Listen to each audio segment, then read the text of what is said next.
இன்னைக்கு நம்ம வந்து பனமரத்துப்பட்டியில இருக்கோம். இன்னைக்கு பனமரத்துப்பட்டியில நம்ம கூட ஒரு அக்கா இருக்காங்க, அவங்க கிட்ட பேசலாம். அக்கா வணக்கம். தம்பி வணக்கங்க. நான் பனமரத்துப்பட்டி நல்லையாம்புதூர் விவசாயி தாங்க. பார்த்தீங்கன்னா நான் பாக்கு மட்டை தொழில் பண்ணிட்டு இருக்கேன். எத்தனை வருஷமா அக்கா பண்ணிட்டு இருக்கேன்? நான் 7 வருஷமா பண்ணிட்டு இருக்கேங்க. இந்த ஊர்ல எப்படி இருக்கு உங்களுக்கு?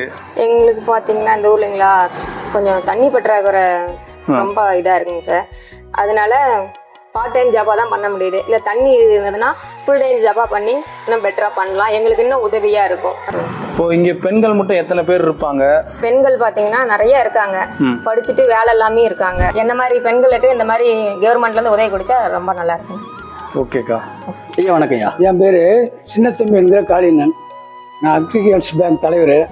இந்த பனமரத்துப்பட்டி கிராமத்தில் வந்துட்டு மொத்தம் எத்தனை வீடுங்க இருக்கு? இதில் வந்து 2000 வீடு.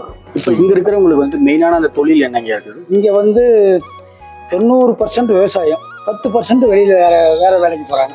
கொத்தனார் வேலை, மற்ற வேலைக்கு போகிறீங்க ஒரு 10% இருப்பாங்க. 90% பேர் விவசாயத்தை நம்பியாக இருக்காங்க.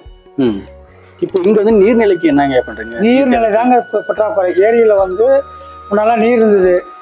அப்போ வந்து ஒரு 30 வருஷத்துக்கு முன்னே திராட்சை, அதுக்கப்புறம் ரோஜா பூ, மல்லிகைப்பூ, இந்த ஏரியாவில் நெல், இதுக்கு தான் விவசாயம் பண்ணிட்டு இருந்தாங்க. நீர்நிலை குறைய இப்போ வந்து இந்த அரளிப்பூ, அது தண்ணி கம்மியாக இருந்தால் கூட போதும் நீர்நிலை, அதை தான் இப்போ பயன்படுத்திட்டு இருக்காங்க. ஏரிக்கு தண்ணி வர வழி பண்ணணுங்க. நேற்று உபரி நீர் விட்டால் விவசாயம் நல்லா செழிப்பாக வரும். அதே மாதிரி ஏதோ கம்பெனி தொழிலாளர்கள் எல்லாமே எந்த வேலைக்கு போகிறவங்க டவுன் சேர்ந்து தான் போகிறாங்க. இங்கே ஏதாவது தொழில் மையங்கள் ஆரம்பித்தாங்கன்னா தொழில் சார்ந்து இருக்கிறதுக்கு நல்லா இருக்கும். உங்க பேர் சொல்லுங்கய்யா. சஞ்சீவி. இங்க இருக்கக்கூடிய மக்களோட வாழ்வாதாரம் எந்த மாதிரி இருக்குங்க சார்?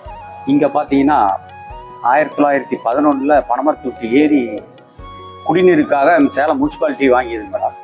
அதுக்கு வந்து தண்ணி ஆதாரம் வந்து மேட்டூர்லேருந்து வந்தால் தான்.